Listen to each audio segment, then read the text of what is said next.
공사장 인근에서 땅꺼짐 현상이 발생해 주변 도로가 갈라지고 대형 건물이 크게 기울어 붕괴 위험에 놓였습니다. 사고 현장에서는 이미 열흘 전에도 대형 싱크홀이 발생했는데 포항시의 허술한 대처로 예고된 인재라는 지적이 제기됩니다.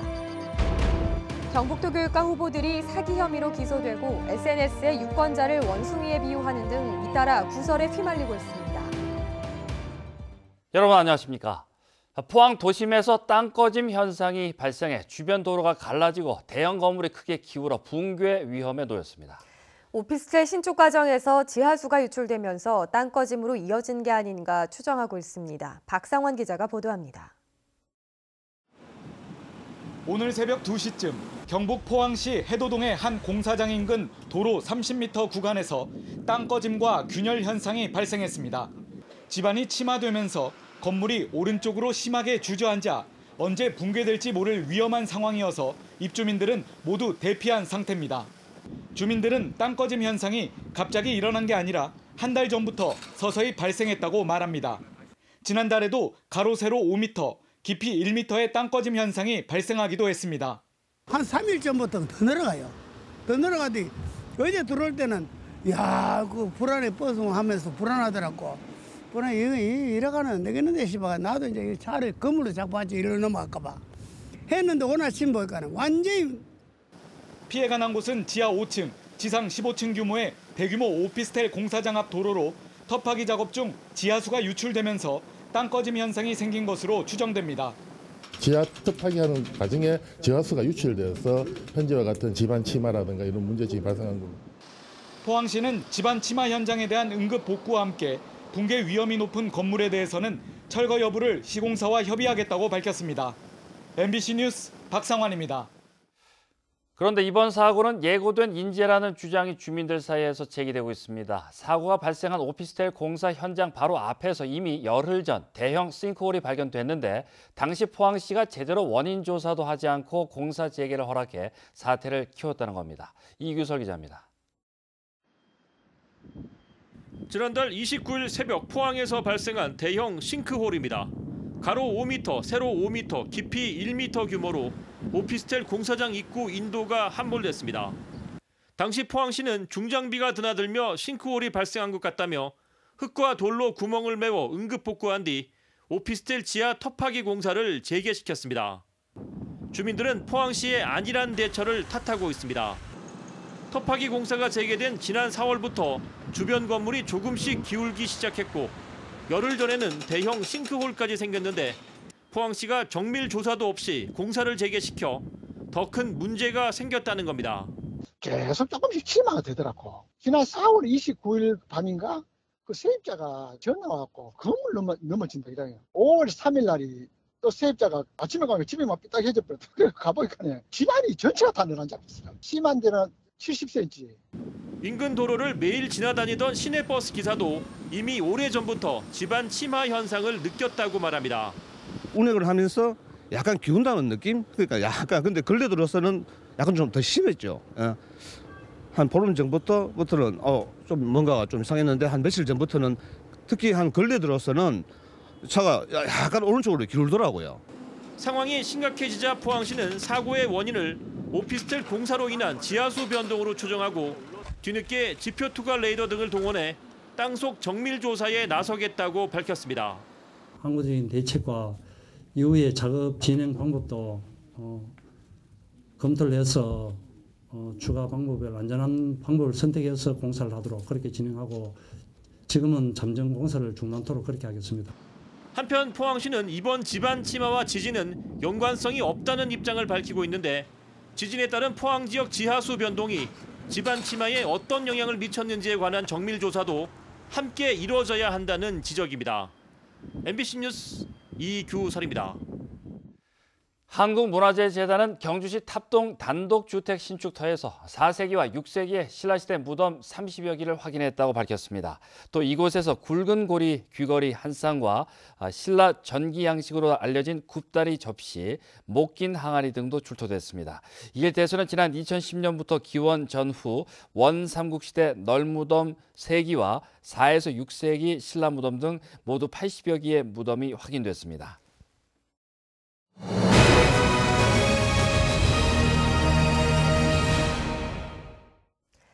6.13 지방선거 동네 일꾼 제대로 뽑읍시다 연속기획, 오늘은 포항시 기초의회 가선거구입니다. 2명을 뽑는 포항시 흥해읍에는 6명의 후보가 나섰는데 한결같이 지진 피해 복구와 적절한 보상을 공약했습니다. 김기영 기자가 보도합니다. 더불어민주당 임종백 예비후보는 지진으로 시리에 빠진 주민을 위해서는 힘있는 여당 후보가 적임자라고 주장합니다.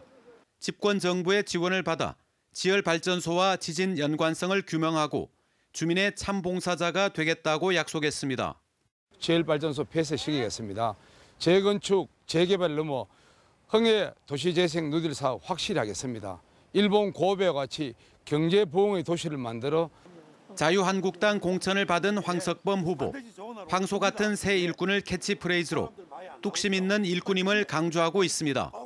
농업 기반 시설 확충과 노인 복지 시설 정비 등 도농 복합 지역 특성을 살린 맞춤형 공약을 발굴했습니다. 지열발전소는 반드시 폐쇄하고 그다음에 그에 따른 충분한 보상이 이루어져야 된다고 생각합니다. 그리고 또한 우리 흥해시장 현대화 시설 사업을 조속히 추진하고 자유한국당 현역 의원인 백강훈 후보. 초선임에도 현 7대 의회 경제산업위원회 부위원장을 역임하며 의정활동을 펼쳤습니다. 천막 사무실을 마련해 지역민과 아픔을 함께하고 정부 차원의 지원책을 건의하는 등 시민의 대변자 역할을 하고 있습니다. 2년 한식으로서는 주민들이 불안해하고 있는데 제가 만일 이번에 재선에 성공한다면은 그 부분을 해결하려고 합니다. 시 예산을 확보해서라도 이자 부분을 확보할 예정입니다. 바른미래당 박상원 후보. 흥해시장 상인회장을 하면서 시장 재건축을 수행했다며 도시 재생 사업에도 힘을 보태겠다고 자신했습니다. 지진 피해 주민에게 합리적 보상과 세대가 함께할 문화공간과 도심공원 조성, 교통불편 해소 등을 공약했습니다. 제가 만약에 시운이 된다 이러면은 정말 흥해를 제대로 재생할 수 있도록 정말 문화와 역사와 전통이 살아있는 그런 흥해를 제대로 만들 수 있도록 제가 한번 해보겠습니다. 무소속 최현용 후보. 43세 젊은 패기로 흥해에도 청년이 유입되도록 해야 한다고 강조했습니다. 일자리 창출과 흥해시장 활성화, 다문화 특성을 살린 다국적 음식문화 거리 등 특화된 명소를 흥해에 만들겠다고 밝혔습니다. 새로운 청년 마인드를 가지고 흥해를 재건하고 또 도약하기 위해서 한 번쯤 우리 청년 기수들이 움직여야 된다고 생각하기에 저는 도전하려고 이렇게 나오게 되었습니다. 5선에 도전하는 무소속 박경열 후보.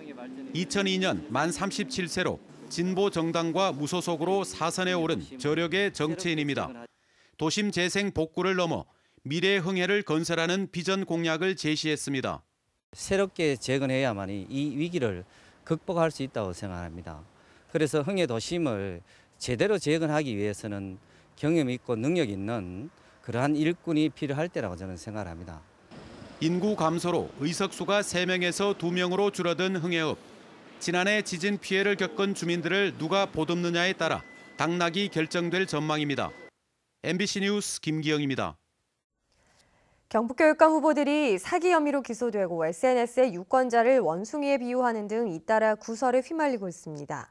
안상섭 예비후보는 지난해 5월 경기도 남양주시 아파트 건설에 투자한다며 지인에게서 1억 원을 받아 이 중 5천만 원을 개인 용도로 사용한 혐의로 포항 검찰에 불구속 기소됐습니다.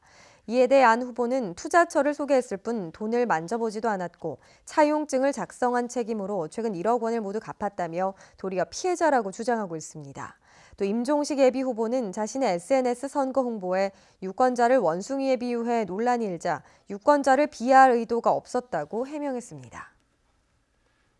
대구지검 공안부는 지난해 10월 영천 지역 선거 주민 13명에게 260만 원을 건넨 혐의로 자유한국당 영천시장 예비후보의 동생 A씨를 구속 기소하고 같은 혐의로 예비후보 아버지의 친구 B씨도 구속했습니다. 검찰은 후보자의 아버지가 관련돼 있는지도 수사하고 있습니다. 후보자의 직계 존속이 선거법 위반으로 벌금 300만 원 이상을 선고받으면 당선 무효가 되기 때문에 아버지가 관련됐다면 선거의 중요 변수가 될 수 있습니다. 청년들이 지방선거를 겨냥해서 다양한 정책을 요구하고 있습니다. 정치 참여가 삶의 변화를 가져올 수 있다는 자각에서 비롯된 것인데 청년이 겪는 문제와 청년 정책 사이의 간격을 좁히려면 청년들의 적극적인 정치 참여가 필요해 보입니다. 양관희 기자가 보도합니다. 유례 없이 높은 청년 실업률을 뚫어도 청년을 기다리는 것은 비정규직이란 질 나쁜 일자리입니다. 청년이기 때문에 기존의 30대, 40대 편집자들보다 거의 60% 정도 가까이 되는 그런 돈을 받고 지금 일을 하고 있습니다. 여기에다 성차별과 성폭력, 장시간 노동 등 청년의 일상과 일터엔 다양한 문제가 마치 지뢰처럼 도사리고 있습니다. 정부는 단지 청년 실업률 숫자만 낮추는 데 급급하다는 게 청년들의 문제 제기입니다. 한 설문조사에서도 청년들은 공공부문 5% 청년 의무 고용보다 직장 괴롭힘 방지 조례나 청년 건강검진 지원 같은 내 삶에 와닿는 정책을 더 선호하는 것으로 나타났습니다. 청년 정책은 사실 굉장히 복합적이고 다양한 방면에서 일어나고 있기 때문에 주거 같은 경우에 굉장히 비싸거든요. 보증금이나 월세 같은 걸 감당할 수도 없는데도. 이번 6.13 지방선거에서는 다양한 청년 정책이 반영돼야 한다고 청년들이 행동에 나선 이유이기도 합니다. 프리랜서 보호조례 제정과 성평등 일자리 인증제 도입, 청년 건강검진 등 19개 청년 노동정책 요구안을 발표했습니다.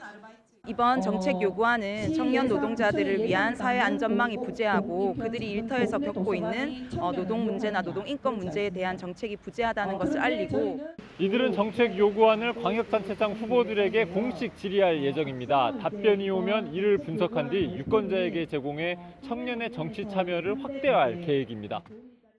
자유한국당을 제외한 7개 정당은 이번 금요일 대구 청년들과 만나 정책 간담회를 가질 예정입니다. MBC 뉴스 양관입니다. 고분을 배경으로 진행되는 경주의 대표 야외 공연인 봉황대 뮤직스퀘어가 오는 11일 개막합니다. 경주시는 11일 부활 공연을 시작으로 오는 10월까지 매주 금요일 오후 8시 국악과 클래식 등 다양한 공연을 펼칩니다. 또 황리단길과 프리마켓 봉황장터 등 주변 핫플레이스와 연계해 관광 시너지도 높이기로 했습니다. 원자력안전위원회가 한국원자력연구원을 대상으로 방사성 폐기물 무단 처분 혐의에 대해 조사 중이라고 밝혔습니다. 원안위에 따르면 한국원자력연구원은 지난 2009년 우라늄 변환시설 해체 과정에서 방사성 폐기물인 구리전선 5톤을 무단 매각했고 연구로 해체 과정에서 발생한 납재질의 방사성 폐기물 17톤은 현재 소재조차 확인할 수 없는 것으로 드러났습니다. 특히 소재 불명인 방사성 폐기물 상당량을 원자력연구원 전현직 직원 등이 절취돼 매각한 것으로 보고 위반 행위에 대해 검찰이 고발하고 원자력연구원도 행정처분할 방침입니다.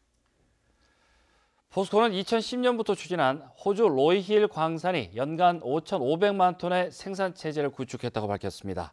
포스코는 12.5%의 지분을 보유하고 있는 호주 로이힐 광산이 연간 5,500만 톤의 생산 체제를 구축함에 따라 포스코 철광석 사용량의 26%인 연간 1,500만 톤 규모의 철광석을 안정적으로 공급받게 됐다고 설명했습니다.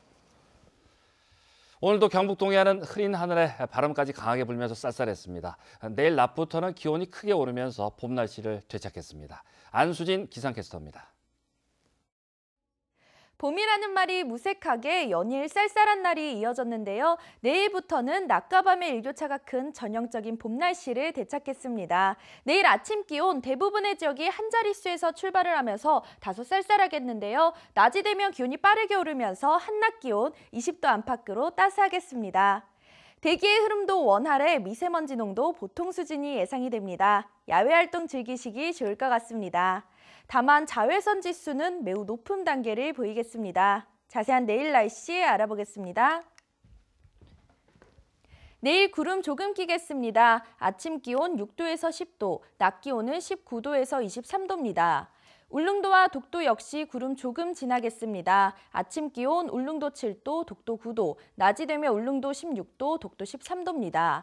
동해 남부 해상에 내려진 풍랑특보는 오늘 밤 해제가 될 예정입니다. 내일은 구름만 조금 끼겠습니다. 바다의 물결 동해 전 해상에서 최고 2.5m로 일겠습니다. 토요일까지는 따뜻한 봄 날씨가 이어지겠고요. 일요일에는 오전 한때 비 예보가 들어 있습니다. 날씨였습니다. 이상으로 포항 MBC 뉴스데스크를 마치겠습니다. 여러분 고맙습니다.